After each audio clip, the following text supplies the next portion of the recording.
What the haters talking about?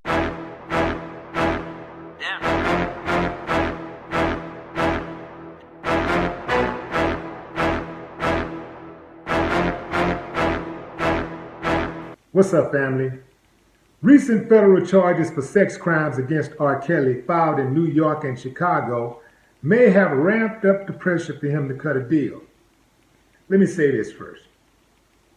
You can't blame R. Kelly for feeling a little confident that he might beat the charges in Cook County that was filed earlier in the year, because he's already beat all charges. He was acquitted of all charges in 2018 of child pornography.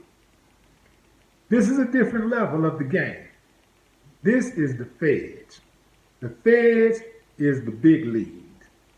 The feds have a 90%, well, over a 90% conviction rate, whereas the state has a 65% conviction rate. This is a whole new level of the game. One of the reasons why the feds have such a high rate of success is because the feds can take their time building a case. Sometimes the fed will take months, years, sometimes decades building a case, because they try to make sure that their case is airtight. Typically, if the feds file against you, they're going to have some surveillance on you. They're going to have some audio recordings. They're going to have witnesses lined up. So they're going to be ready.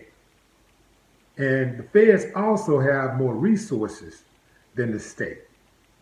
This is why feds are so powerful. The 40 counts R. Kelly faces includes 2 new state counts brought on in Minnesota this week. They carry a maximum of, get this y'all, you read the title right, 500 years in prison. R. Kelly's 52 years old. If he stands a chance of getting out before he's 70 years old and he doesn't take it to trial, he's going to have to plea. If he takes it to trial and he loses, that's a hell of a gamble. Keep in mind, y'all, when the feds come, they usually have enough evidence. In fact, more than enough evidence to take you down. Man.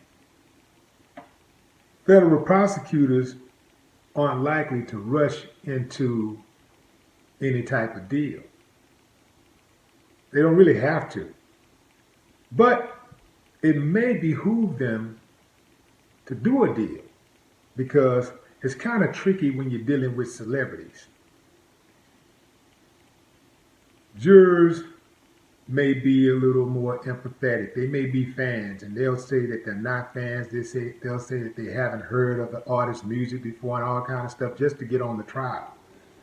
So that's not necessarily a slam dunk. Also,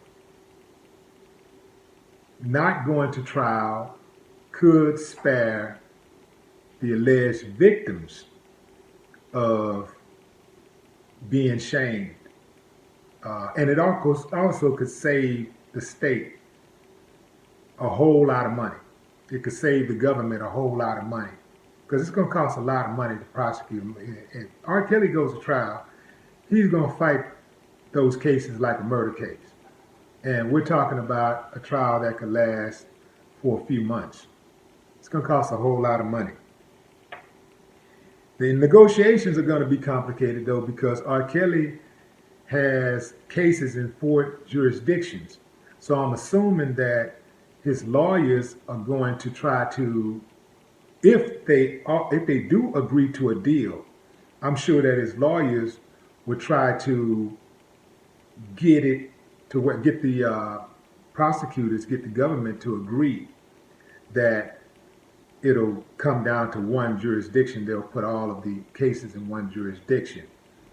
That's what I'm assuming that'll happen. I cannot see him going on a trial tour.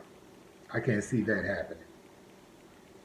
In any event, man, you gotta say to yourself, damn, man, was it worth it? I mean, and let's not forget those others that are out there not making any kind of excuses for R. Kelly. When R. Kelly got caught up the first time, man, he should have put something in place to make sure nobody that looked like they couldn't pass for 30 could be around him. Like, man, these are serious charges. But let's not forget these Epsteins and these Weinsteins and these other Steins out there. Let's not forget them. Let's not forget all of these other Hollywood cats out there. It just seems like to me that they got a special hard on for R. Kelly, the same way they did for Bill Cosby. I just want to see these other major name people. I want to see what happens with those cases. I'm very, very interested to know how that turns out. What say you? Drop a comment. No more talk. What the haters talking about?